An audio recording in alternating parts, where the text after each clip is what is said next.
few days from the quiz. All right, so reminder, quiz 4 is on Monday. We're going to do a review of topics today.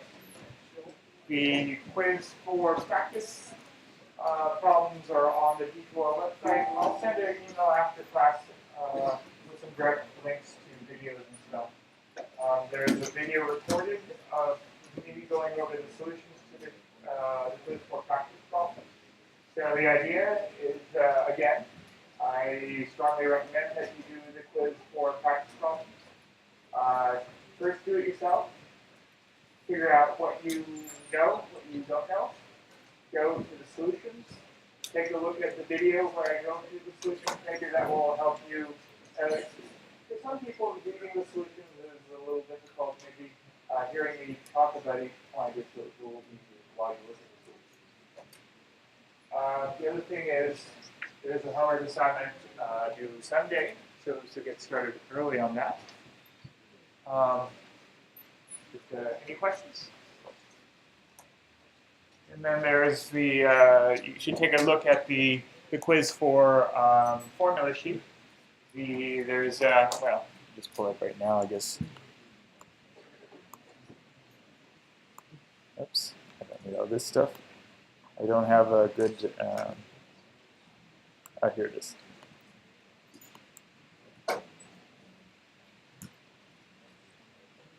Quiz for, by the way, this is where the reviews are.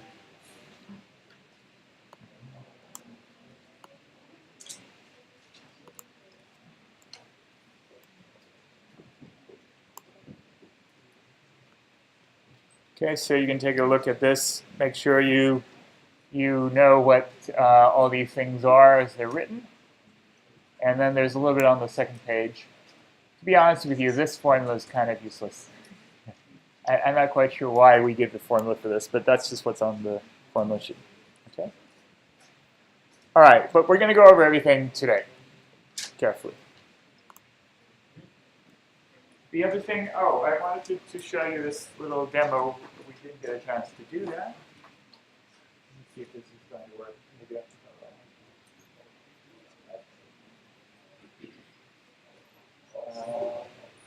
there you are. Okay. It's a little zoomed in too much, maybe. Okay, so what you can see is if I pull one ball, here, I'm going to zoom out after I set it in motion.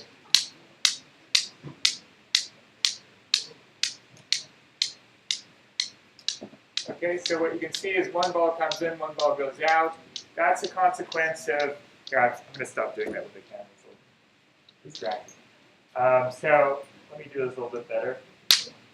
By momentum conservation, when one ball comes in, a solution would be that one ball just comes out. And the nice thing is, because all the balls have the same mass, it also satisfies the fact that the initial kinetic energy equals the final kinetic energy. So that's actually the solution to the problem. If I pull one ball in, all the balls have the same mass, and if they're all elastic collisions, then the solution is that one ball comes out at the same height. Now, if I pull two balls out, you might guess that the solution is that two balls come out. Okay, so that's how it works. Now, if I pull three balls out, that's a little harder to do. Okay. And then you can do fun things like this. And then I guess I'll see that after a while. Okay, so that's conservation of kinetic energy and momentum, elastic collisions, which we'll talk about today. Any questions about that? All right, so then let's go through the review. Let me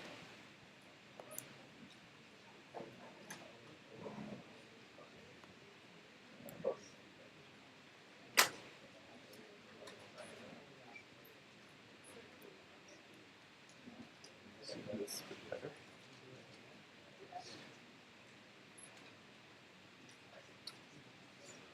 Okay, we've done inclined planes, but a lot of the problems with quiz 4 involve inclined planes. So if you've forgotten inclined planes, let's do it again.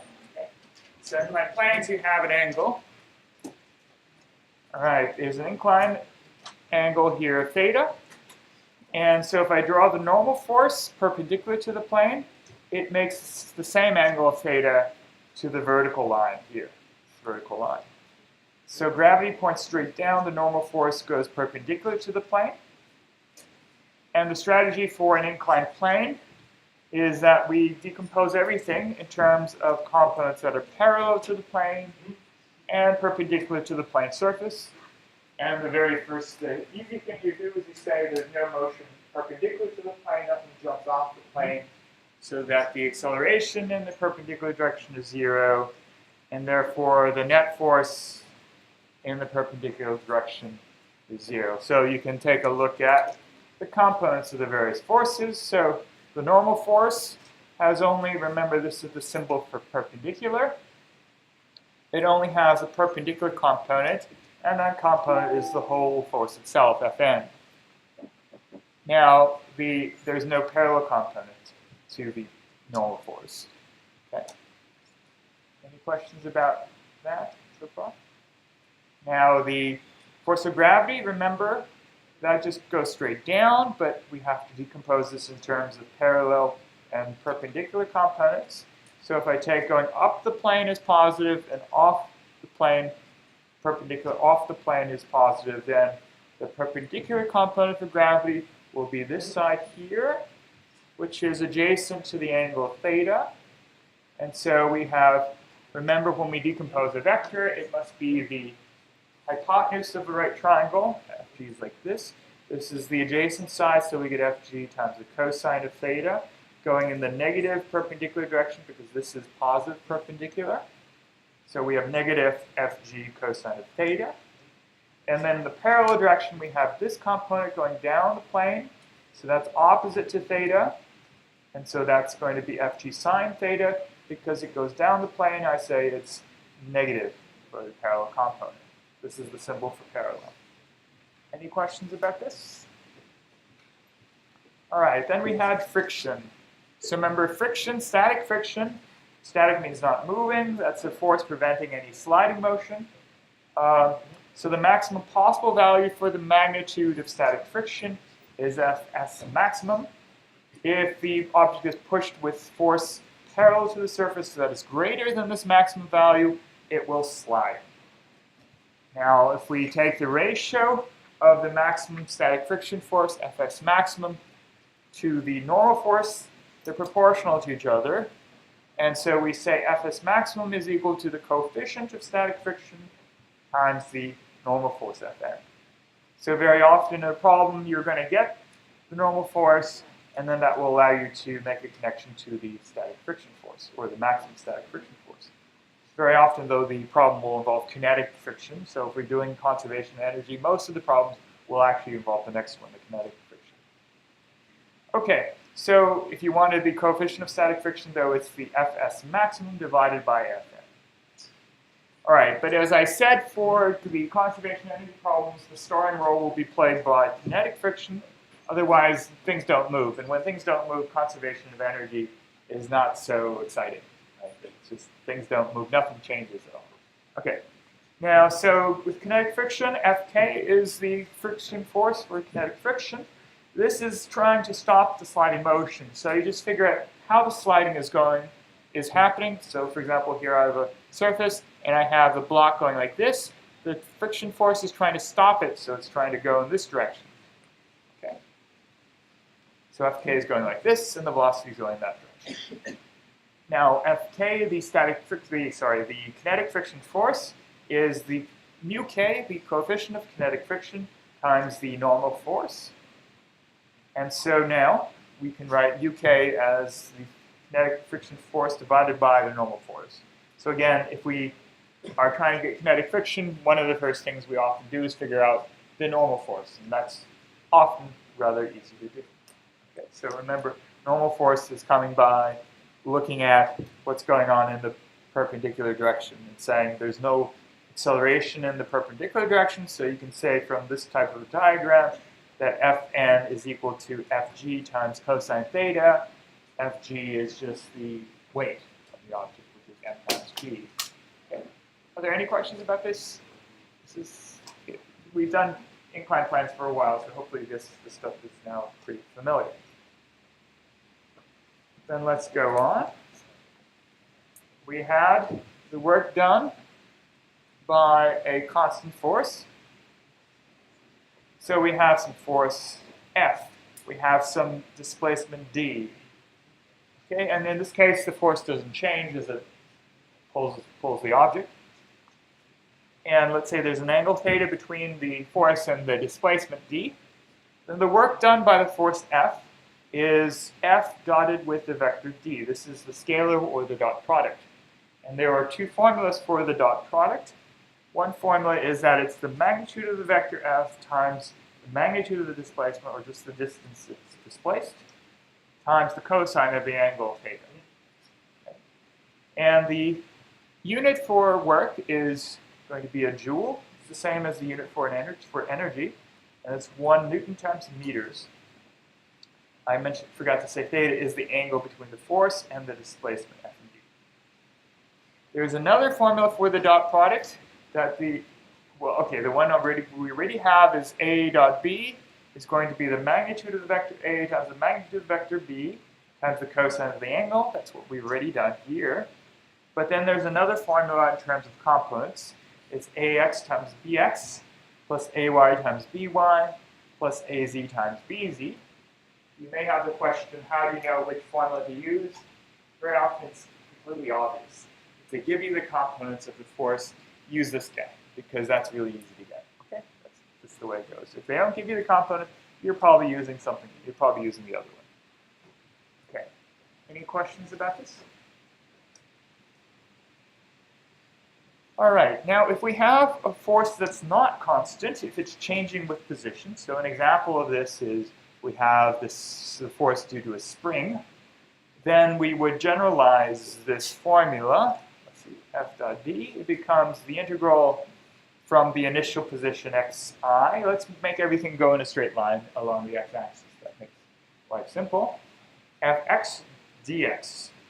Okay, that's the generalization of f times d from the initial to the final. So now if we have a plot like this, if we have fx plotted versus x, we have the initial position and the final position, then the area under the curve, this is the plot of fx versus x. That will give the work done by this force. It's just this area. So you can then calculate work, and then you can use various other formulas to find whatever else you might do. Okay. Any questions about this? All right. Pretty good. All right. The next problem, next topic, springs. So we have a relaxed spring. So it has some equilibrium length or relaxed length, the natural length of the spring. Okay, so let's say this is the x direction. This is the relaxed length. If I put a mass on the end and I stretch the spring by positive x amount, then the force of the spring, Fx, is negative kx, k times x, negative k times x. The negative sign tells you it's trying to go in the negative x direction for positive x, and k is what's called the spring constant. And the spring constant has units of newtons divided by meters. It's just exactly what you need so that the force will have units of newtons when multiplying by the distance. For a compressed spring, x will be negative, and we have the same formula, though, that the x component of the force is equal to minus kx. But in this case, x is negative, so we end up getting a positive number here. And so Fx is positive, meaning it's trying to decompress the spring, stretch it out again. Okay, any questions about this? All right, so that's how the forces go, forces for a spring. That's not all we need, though, for a spring. Okay, so we're going to come back to springs a little bit later. Let me see. It's going to come back a little bit later on page 10. Let's talk about kinetic energy. So kinetic energy is the energy of motion. Okay. So if I have a mass m that moves with the speed v, then the kinetic energy is 1/2 m times v squared. And so the units will be in joules, capital J. Then the next thing we have, by the way, if something starts from rest, then it has no kinetic energy. So K initial would be 0 in this case. The next thing we talked about was the work energy principle, or the work energy theorem. This W net is the work done by all of the forces put together. So if you want the work done by the net force, which is the same as the total work done by all forces. And the work energy principle simply says that the work done by all the forces is equal to the change in the kinetic energy. And here's a very simple diagram to try to convince you of that. So if I have this little box here, which tells you how much kinetic energy we have, and we think about W net, the work done by all the forces, that tells you how much work is being put in, or work is being done to the system. So if it does positive work, what happens is that the energy increases in the system, the kinetic energy will increase. So the work net is equal to the change in the kinetic energy. Okay. Everybody follow that? All right. Good. By the way, if you hate the work energy principle, you can get around to it. You can skip this one and just use the other formulas that are coming up. But I don't know why you should hate it. All right, next we have the concept of conservative versus non-conservative forces. So a conservative force is one where the work done by the force is independent of how it gets from the initial point, the starting point, to the final point. So the example I mentioned was if I have my phone here. Okay, so gravity is an example of conservative force. The work it does going, let's make it do positive. The work it does going from here to here will be the same amount of work as when it goes from here to here in a different path. Okay? So that's an example of a conservative force. I do one path, get work W1 by this force. I do another path between the same two starting and end points, and I get work W2, and the relation is W1 equals W2. It doesn't matter about the path, just the endpoints. So examples of conservative forces in this course, we only really discuss gravity and the spring force. So examples of other forces are non-conservative forces. So these are what we typically think of external forces, like you pushing on some object, you press on something. You are the non-conservative force. You're something else. There's no, the work you do doesn't, the work you do will depend on the path you take. You are more complicated than a conservative force. Okay? Friction is another example of a non-conservative force.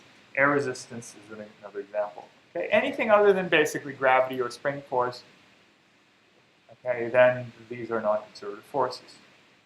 But if we have gravity or if we have a spring force, we have a conservative force, in that case we have something called potential energy that we can define. So for any conservative force, we can define a potential energy, capital U, and the units for potential energy is, again, joules, the unit for energy. And I like to make this analogy for some people. I think it helps visualize things. I said you can think of energy as money. You don't create or destroy money. It just moves around. Okay? So kinetic energy would then be the cash you have on hand. How much do you have on you?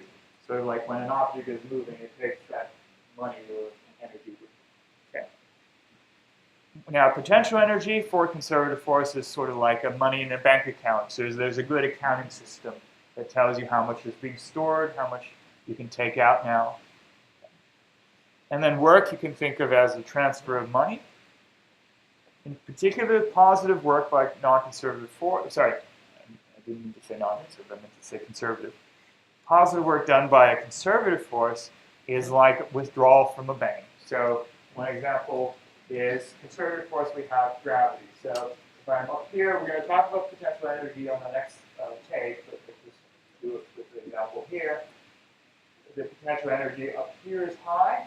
If I let gravity do positive work, okay, it's doing positive work now, but the potential energy is decreasing. So it's withdrawing from its bank account of potential energy. If it does negative work, then you're making a deposit into that potential energy bank. Okay? All right. So here's a picture that goes with this. We have a potential energy U for a conservative force. You have this money or this energy. It does some positive work. It's like withdrawing from a bank. So from this picture here, if you take money out, then the amount of money you have in the bank is going to decrease. So for any conservative force, the change in the potential energy is equal to minus the work done by this force. Okay. Any questions about this? So if you want to know how much work is done by gravity, one way to calculate it is just calculate the change of the potential energy, but then remember there's a minus sign involved. So now we've been talking about the potential energy due to gravity. Now let's just review what the formula is. The gravitational potential energy near Earth's surface.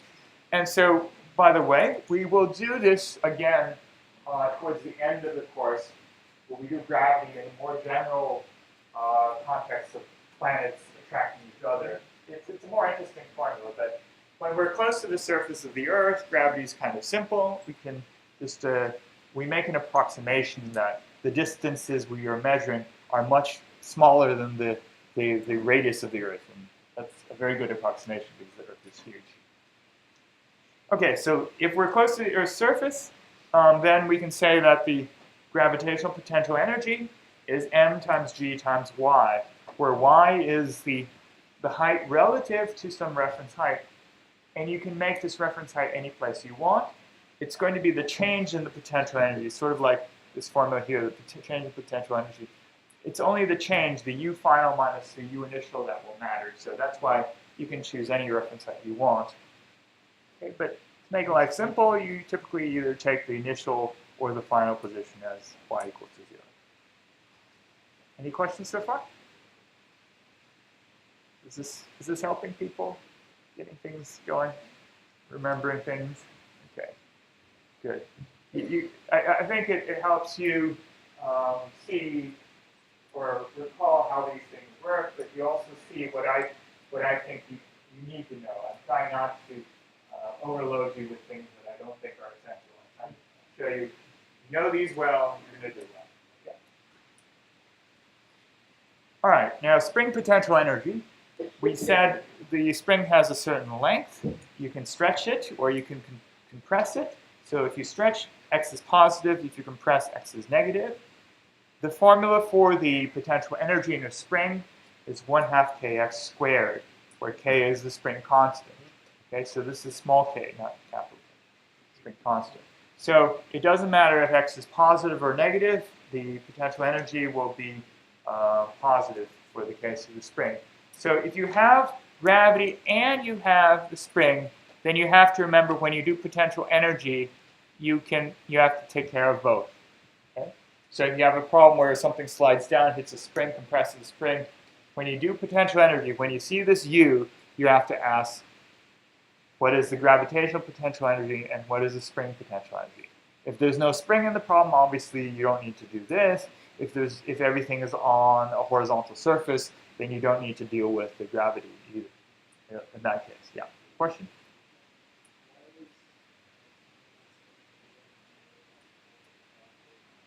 Okay, the spring constant is always positive. Okay, the spring constant is always positive. It's just the formula for the force component that becomes negative. So my philosophy is, well, the standard practice is every constant has a positive value. Okay, so like the spring constant is positive, G was positive. There's a minus sign in the formula for the x component of the force. Does that make sense? Okay. Yeah, so the formula, there's a minus sign, Fk is minus k times x. So when I stretch the spring over here, the force is going in the negative x direction, it's trying to pull it back. Okay. All right, other questions? Okay, so now we have potential energy for springs. We said potential energy for gravity. Now we have the principle of energy conservation, and this is what biggie, right? So I told you there are sort of two big things we do in this class that I hope stay with you for the rest of your, I don't know, maybe the rest of your life. Okay? So there's Newton's second law, F equals ma, F of net is equal to ma. Okay? That's really useful. The other one is energy conservation in two different forms. The basic one here is that if you have an isolated system, the total mechanical energy, E mechanical, is the kinetic energy, K, plus the potential energy, U, and this guy is conserved, meaning that it doesn't change. The initial equals the final. So what you do in terms of solving problems, the way I like to teach it is you say K initial plus U initial is equal to K final plus U final. And then you go from there. Okay, any questions? Let's consider an example. Suppose we have a frictionless slope. Okay, so this is an isolated system in that the only forces acting here that matter are going to be gravity. Okay? Now what I said was kind of deep. Let's just check whether that makes any sense. So you might argue with me that there's another force. There's a normal force that the slope exerts on the cart. No, on the sled, not the cart. Did I even say what this was? No, I didn't. Okay. So it's either a cart or a sled. I didn't really tell you. There's a normal force on this sled, but is it clear to everybody that it never does any work? Okay, because you have a slope and you have it sliding along, but the normal force is perpendicular to the slope, and so when you do the work done by the normal force, it doesn't do anything. Okay, the dot product between the normal force and the displacement will be 0 because the angle is 90 degrees. So that's why the normal force isn't relevant to calculating energy here. So the only thing that matters is the potential energy due to gravity and the kinetic energy of the motion. Okay, so it starts off with some initial height yi, and it ends with some final height y final, yf. And the typical problem you will have is you have conservation of mechanical energy for this isolated system. So you have K initial plus U initial is equal to K final plus U final. Okay. By the way, I know I'm going a little fast because I'm not writing out the review again on paper. Everything's on D2L. You can find these notes with today's lecture as well as in this folder with the review for quiz 4. All right. The reason I'm not writing it out is because I wouldn't be able to finish if I wrote it out. It wouldn't fit in the time frame. Okay, so now the initial kinetic energy is 1/2 mvi squared. The initial potential energy is mgyi. Okay. The final kinetic energy is 1/2 mg final squared, and the final potential energy is mgy final. Question? Yeah.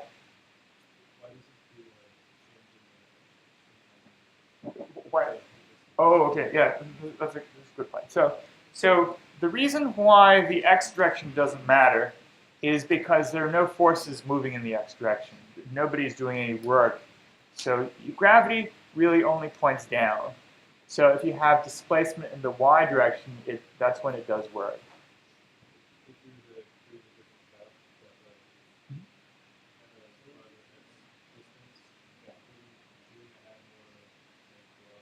Yeah, okay, so that's a good, let's see if I look that more. That was something that looks like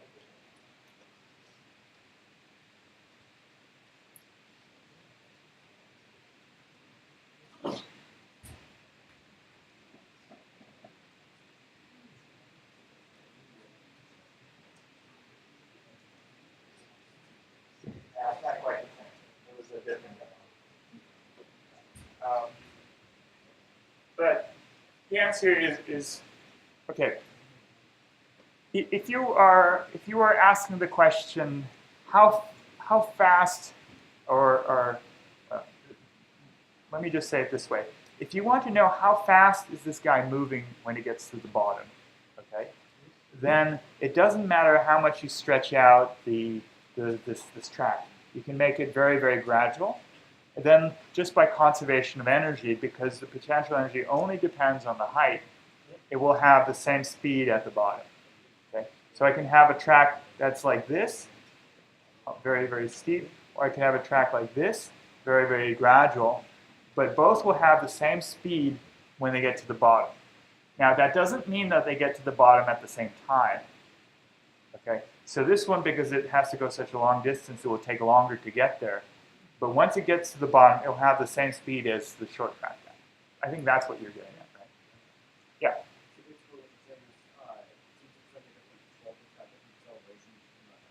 Yeah. Yeah. The x direction, it will be very complicated what happens in the x direction, but because the potential energy only depends on the y direction, you can completely ignore that complicated x motion. Okay? But if you want to know exactly how long it takes to get to the bottom, that's a different problem. Okay. Other question? Yeah. Okay, if it had friction, we're going to talk about friction in just a moment. So we'll put in friction in just a moment. And it's coming very, very soon. Now, if we have a spring involved, then here's an example. We have an initial case where we compress the spring. Let's say it's like a pinball. You have a little ball here, you compress it, and you're going to shoot the ball out. Okay, so you compress it with some initial xi. So x I'm going to use for the compression of the spring. On your formula sheet, they use delta S for how much you stretch or compress the spring, but it doesn't matter what you call it. Okay, then in the final case, then the spring will reach its relaxed length, okay, and then the block will be moving with some speed v final. And now we can calculate how fast this is moving if there's no friction, and this is all horizontal. Conservation of mechanical energy gives us that Ki plus Ui is equal to Kf plus Uf. Okay. So by the way, if you're down on this quiz 4, you don't know what to do.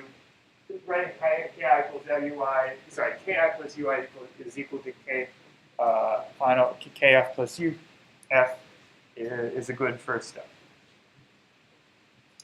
Okay, so the initial kinetic energy is 0 because it starts from rest.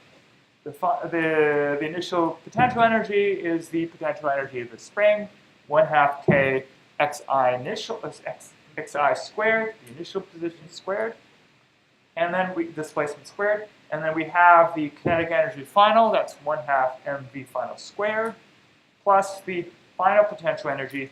Now, once the mass has left the spring, there's no more stored energy in the spring. Okay? It's just the spring is happy it's relaxed back to its position. And never mind the fact that in real life it's actually doing this vibrating thing that's a little bit more complicated, but don't worry about that. Okay? These are 0, then we have an equation connecting xi and v final, so we can, if we want to know one, if we know one of these and you want to solve for the other one, we can do that. Okay? Any questions about this? Everybody good? Okay. So if we're doing conservation of energy problems,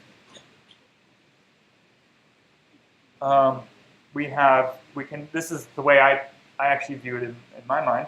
I have kinetic energy, that's how much money I have on hand.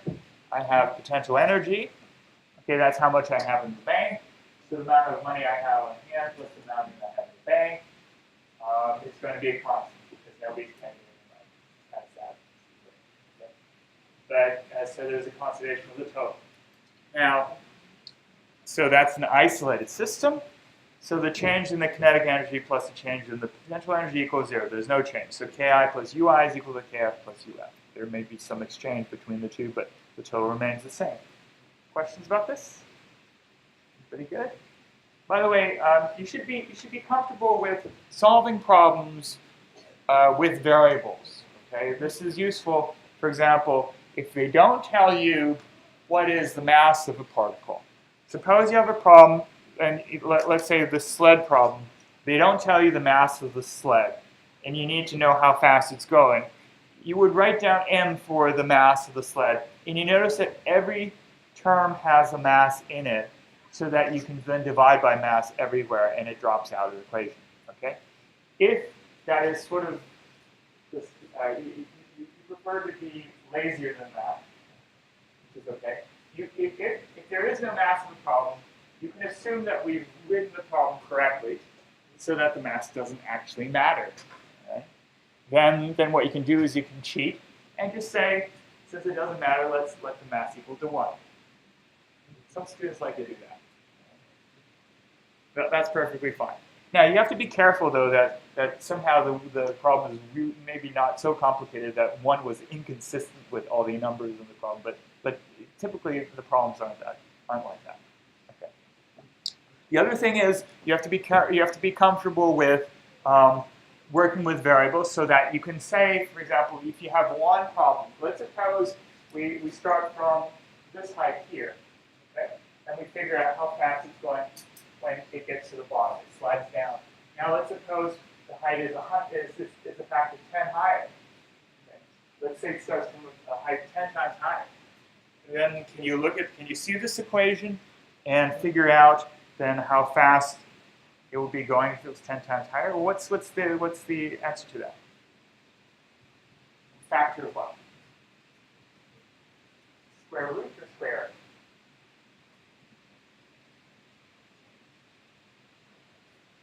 So let's make it concrete. So you would have v as the final speed when you're at height 1 meter, and it drops. No, not 1 meter. Okay. So let's say v is the speed from 1 meter, and now you crank it up to 10 meters. What would the speed be?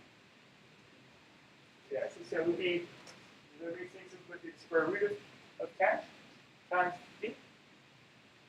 Okay.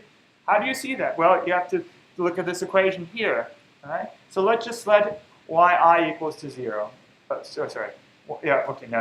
Actually, y final equals to 0. Okay. All right. And v initial starts from rest, so that's equal to 0. Everybody with me? Okay. Now, the initial case, v final squared is proportional to the initial height. Okay. Now you can just simply say, now I have a new. This is how I do these problems. If you have these problems where the old problem is like this, and now we have a new problem, all I do is I say, okay, now I have a new height, y prime is equal to 1/2 mv final prime squared. Okay, and so now y is equal to 10 times the initial. The question simply becomes, what is v final prime compared to v final? And now do you see that I simply have to write down a formula for v final prime in terms of, I have to take a square root to solve for it, so there will be a square root of 10. Everybody got that? Okay, and you can go the other way around. If you, okay, well, you can cook up all kinds of problems like this. Any questions? All right. Now, conservation of energy, this was what was asked about friction. Conservation of energy with non-conservative forces. Okay, so in this case, the system is no longer isolated. Now we have kinetic and potential energy. They could be exchanging energy, but now we have another force that could be exchanging energy with kinetic and exchanging energy with potential energy. So this is the work done by all non-conservative forces put together. So friction, for example, or let's say you have an engine in a car that's doing something, driving the car up the hill, or you're pushing some block, or anything other than gravity and the spring force where we have potential energy. Okay, here's an example. So you want to climb a mountain that's 1,000 meters high, and your mass is 90 kilograms. How much work is needed? Right? So it's a pretty straightforward problem. Okay, so your muscles are what provide the non-conservative force. So we can treat you as this non-conservative force, WNC. That's equal to the change in the mechanical energy, or delta K. I just write it, delta K plus delta U. All right. And so that would be Kf minus K initial plus Uf minus U initial. I wrote it in this fashion this time. Okay, so let's figure out what all these things are. Let's say this here, y initial is 0 at the bottom. Then the initial kinetic energy is, the initial potential energy is 0. Okay, and then the y final is 1,000 meters. Then the final potential energy will be the mass, 90 times 9.8 times the 1,000 meters. Okay, and then the other thing is, okay, so this problem was I was a little cheap in writing this out. I should have said you climb the mountain and you with constant velocity. Okay, even you can take the initial speed to be essentially 0 and the final speed to be essentially 0. Okay, so that's why these kinetic energies are 0. So then you can calculate the work done. The change in the mechanical energy is 8.8 times 10 to the 5th joules. Okay. In this case, it's positive. It should not be a surprise. You start from the bottom of the mountain, you get to the top, so the mechanical energy will increase. And so that's the work you do, 8.8 times 10 to the 5th joules. Now, if you're asked the question, what is the work done by gravity? Then that's straightforward. You can just say, since gravity is conservative, the work done by gravity is negative the change of the potential energy. Okay, so that's negative. Don't forget the negative sign. And then you get the final potential energy, 90 times 9.8 times 1,000, minus 0, because you start from a height of 0. And that gives you negative 8.8 times 10 to the 5th joules. Okay. So notice that the work done by gravity is exactly equal but opposite sign to the work that you do. And that's why your kinetic energy doesn't change. The work done by all the forces is equal to 0. Okay. And then the next topic we had was power. That's the rate at which work is done. So P average is the work done by the elapsed time delta T. And the units is watts, which is 1 joule per second. The instantaneous power is the derivative of work with respect to time, dW dt. If you have a constant force moving in an object with a velocity v, then the power will be F dotted with the vector. And then because we did collisions, we have to remember what momentum is, because remember the first step will be in a collision to get momentum conservation. So momentum is P is equal to M times V. And then we have this stuff with Newton's second law. We don't actually use this in quiz 4, so let me skip that. We'll talk about this again when we do a review for the final exam. But relevant for quiz 4 was the conservation of linear momentum. So this is true for any collision, any isolated system. The initial momentum, total momentum, is equal to the total final momentum. So if everything's aligned on the x-axis, we have m1 v1 ix plus m2 v2 ix. That's the initial total momentum. And then we have n1 v1 final x plus m2 v2 final x. That's the total final momentum.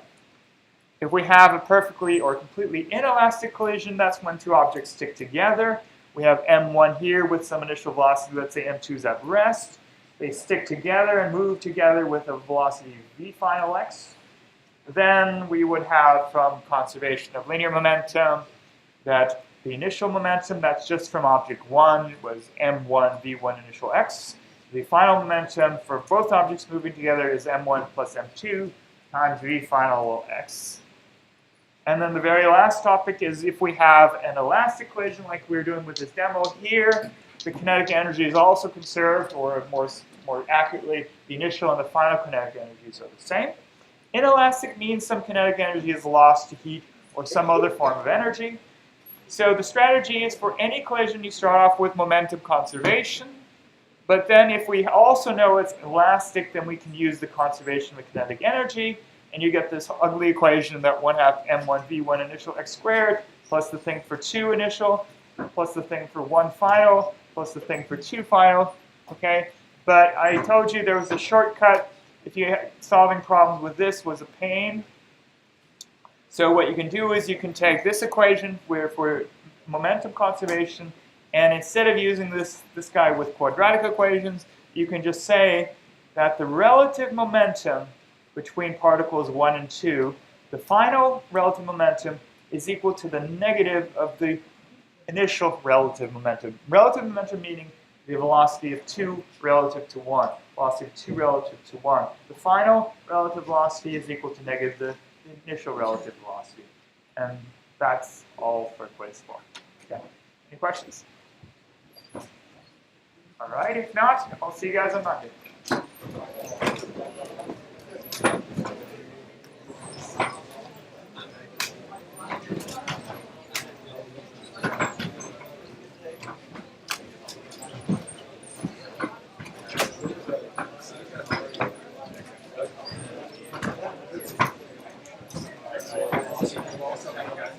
Video.